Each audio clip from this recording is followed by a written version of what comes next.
E aí, a tua exposição primeira, como é que você se tornou uma pessoa conhecida? Essa tua busca muito cedo teve resultado? Sempre foi uma busca tua isso? Sempre foi uma busca, né? Devido ao que eu te falei, assim, eu pensava, menino que nasce numa comunidade, não tem uma família estruturada financeiramente, ele busca o futebol. Através do futebol, ele vai ser, né? Tem a possibilidade de ser um jogador famoso e rico. E a menina tinha que ser modelo, famosa. Tá. Atriz, qualquer coisa, famosa. E daí, como eu era bonitinha, eu falo que assim, bonitinha. Então, eu comecei a participar de concursos. Aos 14 anos de idade, eu ganhei o Miss Peruíbe. Estava ali na cidade, aqui no Litoral Sul. Ganhei o Miss Peruíbe, comecei a me destacar. E daí, aos 15, eu já estava me destacando nos campeonatos de surf, já tinha patrocínio. Fui para o Japão. Mas a minha ida para o Japão não foi por causa do surf. Porque os meus pais se separaram. Tá. E a minha mãe foi embora para o Japão. Então, em 91... No ano de 91, eu tinha acabado de completar 15 anos, eu fui encontrar a minha mãe. E daí é onde começa uma história bem louca, assim, bem... Eu falo que dentro da prostituição, Rafinha, existem os estágios, né? Como das drogas. Fuma só um baseadinho. Quando você chega na metanfetamina, como eu cheguei, é o underground, assim, é o fundo do fundo do fundo do poço. Mas o Japão, pra mim, foi... Eu vivi experiências lá, eu amo o Japão, tá? Mas eu passei pelo Vale da Sombra da Morte. Eu vivi coisas no Japão com 16 anos de idade que eu não desejo pra ninguém. E hoje, sendo mãe de uma menina, então eu sinto na pele e falo, nenhuma criança, nenhuma adolescente, pré-adolescente poderia passar pelas coisas que eu passei. E eu aproveito, né, toda a audiência que você tem para deixar um recado, né, para as mães que estão assistindo o seu programa, o podcast, porque tem muitas mães, e eu não tô aqui para transferir culpa para minha mãe, porque eu já era grandinha, né, 16 anos, apesar de ser menor de idade, mas tem muitas mães que falam assim, eu não criei filha para ser prostituta, só que elas usufruem daquilo que vem da prostituição. Mas você já teve experiências com a prostituição, aos 16 anos. Lá no Japão? Lá no Japão, 16 aos anos? 16, Rafinha. E por quê? Eu cheguei, eu fiz 15, um ano eu fiquei normal, numa Tá. escola, Tchugaku, né, que fala que é o ensino fundamental 2, uma benção, inclusive tem bastante fotos assim no YouTube, eu de Seiráfico, que é o uniforme, tudo certinho. Daí já ganhei patrocínio da Billabong, continuei competindo, me destacando dentro do cenário do surf. Eu era a única gaijin que participava do campeonato japonês da liga, né? Então foi uma bênção. Mas aos 16, eu descobri que a minha mãe tinha uma dívida. Inclusive com um primo meu, que eu amo muito, aqui de Sorocaba. E minha mãe tinha uma dívida com ele, financeira. E a minha mãe não tinha como pagar aquela dívida. Então, eu recebi uma proposta de uma colega da minha mãe. A minha mãe trabalhava na noite com a irmã dela, que é a minha tia. Boate também, assim? Karaokê, né? Karaokê. Uma prostituição camuflada, vamos dizer assim, no Japão, né? Você não se prostitui dentro da casa, mas você acaba se conectando com clientes que você, né, se envolve com eles. Sua mãe se prostituía? Minha mãe se prostituiu no Japão. Foi stripper, né? No Japão.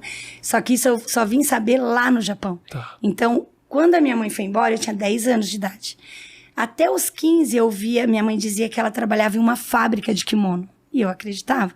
E quando eu cheguei no Japão, foi desesperador, porque minha mãe não queria que eu fosse. E quando eu chego no Japão, em Nagoya, minha mãe tentou ainda, por um tempo, esconder. Entendi. Essa história que ela te contava, você morando aqui antes de você ir pra lá. Sim, antes eu nunca tinha ido. Eu trabalho com kimono e, na verdade, já trabalhava na noite. Na noite, né? Que é bem comum. Muitas brasileiras vão e trabalham como hostess. Hostess seria uma garçonete de luxo, né? Então, elas ganham realmente para limpar a mesa, para conversar com o cliente. Então, que fique bem claro, uma vez eu recebi uma crítica, você está falando que toda hostess se prostitui. Eu não conheci nenhuma que não tenha se prostituído, nenhuma. Agora, se existe, ok. Então, você vai pro Japão aos 15 anos de idade, aos 16 anos você descobre essa dívida. De $10 mil. De $10 mil, tanto dinheiro assim.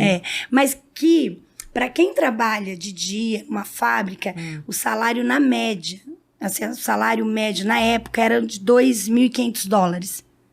Mas quando você vai pra noite, você ganha isso em 10 dias. Você consegue tirar $10 mil na num prostituição. mês na prostituição. se envolvendo com clientes, né? Então você trabalha nessas casas clube, que eles falam de karaokê, e você acaba conhecendo algum cliente que você vai se relacionar sexualmente e ele vai te dar aquilo que você pedir. O teu movimento para entrar na prostituição foi a dívida, é isso? Foi a dívida. E como foi a tua decidir entrar nisso? Foi assim, a minha tia tinha um clube e ela não deixava eu trabalhar lá, que fique bem claro isso. E a minha mãe muito menos. Minha mãe não queria me ver na noite, até porque eu era menor de idade, elas não queriam. Daí uma colega da minha mãe falou, Vivi, eu trabalho em um clube que eles pagam $17.150 das 8 à meia-noite só pra você ficar ali sentadinha. Daí eu falei, a minha mãe não vai deixar eu ir. Ela falou, não, mas vamos, eu converso com essa tia, que elas eram bem amigas, e eu fui. Eu já tinha completado 16 anos, inclusive eu tenho até uma foto, depois eu te mando, do meu primeiro dia nesse clube. Eu mentia que tinha 19 e fui trabalhar nesse clube. Então, das 8 à meia-noite eu ficava ali. Menos de 2 semanas, calculo assim, 10 dias, eu conheci um cliente, né, que frequentava esse clube, e daí ele gostou de mim. E eu falei pra ele. Ele falou, por que você é tão nova trabalhando no clube? Porque lá, bebida alcoólica é permitida a partir dos 21. Mas você pode trabalhar a partir dos 18 na noite. Então, eu não podia beber. E daí eles perguntavam por quê? Eu falei, porque eu só tenho 19. Na verdade, eu tinha 16. Olha que loucura. E daí ele falou, eu lembro o nome, a Sami. Ele falou, eu gostei de você. Vamos sair pra jantar? Qualquer dia vamos. E daí, eu sou chorona, viu? Não parece? Fica tranquila. E daí eu chorei. Eu fui jantar e eu comecei a chorar. Ele, por que você tá na noite? Você é uma moça bonita, tá? Eu falei, porque eu vim pro Japão e minha mãe tem uma dívida e eu queria acertar. Ele falou, quanto que é essa dívida? Eu falei, Hyakuman, né? É 1 milhão de ienes, que $10.000 em média. E daí ele falou, sai comigo, fica comigo. Daí eu nunca tinha me relacionado assim sexualmente. Eu já tinha tido um namoradinho no Brasil, mas sabe... Você nunca tinha tido relação sexual? Não era virgem, mas eu nunca tinha me relacionado com alguém por interesse. Tinha sido meu primeiro namoradinho, que eu namorei dos 12 até ir pro Japão. E eu falei, gente, como é que vai ser, né? Então, ali eu me relacionei com ele, foi horrível. Mas ele, antes de ter a relação com ele, ele já deu o bolinho, assim, de $10.000 pra mim. E esse dinheiro, eu até falei numa entrevista no SBT, que esse dinheiro eu coloquei, sabe essas latas de bolacha? Eu coloquei dentro da lata de bolacha, debaixo da pia da casa da minha mãe, né? Onde eu estava morando, apartamento, que nem embaixo. E quando ela chegou, eu falei, mãe, vai ali, abre ali... E ela pegou a lata, o que é isso? Eu falei, a dívida. Quanto era, né? $10.000. E daí ela pagou. Meu primo, inclusive, vai estar assistindo. Quando você fala que foi horrível, você lembra do... Lembro. Eu lembro e hoje eu consigo falar. Mas assim, eu lembro do cheiro dele. Agora, eu vou te falar uma coisa. Se em algum momento a gente estiver conversando aqui, alguma coisa te incomodar, você falar, não quero falar disso, a gente não fala. Tudo bem. Tá? Não tem problema. Não, mas eu lembro assim, eu lembro do cheiro, eu lembro sabe, detalhes assim. E que ele mesmo percebeu, né? Porque eu chorava. Depois que a gente teve relação, eu comecei a chorar, né?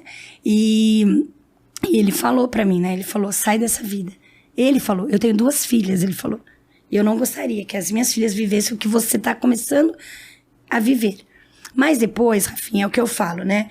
E que fique bem claro, assim, minha mãe não me pediu nada. Sim. E ele não sabia que eu era menor de idade, né? Não sabia. Não sabia. Eu me apresentava como Jill Kyusai, que são 19 anos. Então, assim... Durante a relação, ele não desconfiou que você estivesse desconfortável? Sim. O tempo todo. O tempo todo, e você inclusive. Também, você se sentiu... Sim, eu chorei. Durante a relação, eu chorei. Né? Mas assim, eu falo que hoje, Rafinha, graças a Deus, eu consigo falar sobre isso. E tem um versículo da Bíblia que o apóstolo Paulo, né, que era um cara bem louco, assim, que eu tenho ele como uma referência, né? Porque antes ele era um assassino, um cara muito louco, Saulo, e de repente ele se converte e ele começa a resgatar muitas vidas. E ele mesmo escreve para os Romanos, capítulo 8, 28, que todas as coisas, ele não fala algumas coisas cooperam para o bem daqueles que amam a Deus. Não, ele fala assim, todas as coisas cooperam para o bem. Então, assim, não é que eu precisava ter vivido isso para que hoje eu pudesse ministrar na vida de prostitutas, não. Mas já que eu vivi, já que eu fui exposta a uma situação, e eu vivi, e deixando bem claro aqui, para que não venham... né, falar, mãe... Não, as mães realmente têm que cuidar bem das suas filhas, dos seus filhos, tem que cuidar. Tem que estar em cima, entendeu? Mas eu conheço pais que são referência, que são bem se os filhos foram pro tráfico. Não, entendeu? Vai, enquanto for menor de idade, você tem autoridade sobre os teus filhos. Então, porém, deixando bem claro, depois que eu paguei essa dívida da minha mãe, eu achei assim, meu Deus, como é que eu vou trabalhar em um McDonald's, em um restaurante? Eu já até poderia, pela minha idade, trabalhar no Mac para ganhar $1.500, $2.000, sendo menor de idade, no máximo $2.000 por mês. Se eu posso tirar isso me prostituindo. Então você começa... Muito mais rápido, é muito difícil, né? você querer voltar. Por isso que é importante começar certo. Por isso que é importante, né? Você ensinar pro seu filho. Hoje eu tenho 2 filhos, um de 18 anos que trabalha 8 horas por dia para ganhar, no Brasil, R$50. Trabalhou no McDonald's no Japão. E tem um pai que tem uma mega empresa, mas eu falo, eu preciso ensinar pros meus filhos. Minha filha tem 14 anos e vai começar a trabalhar.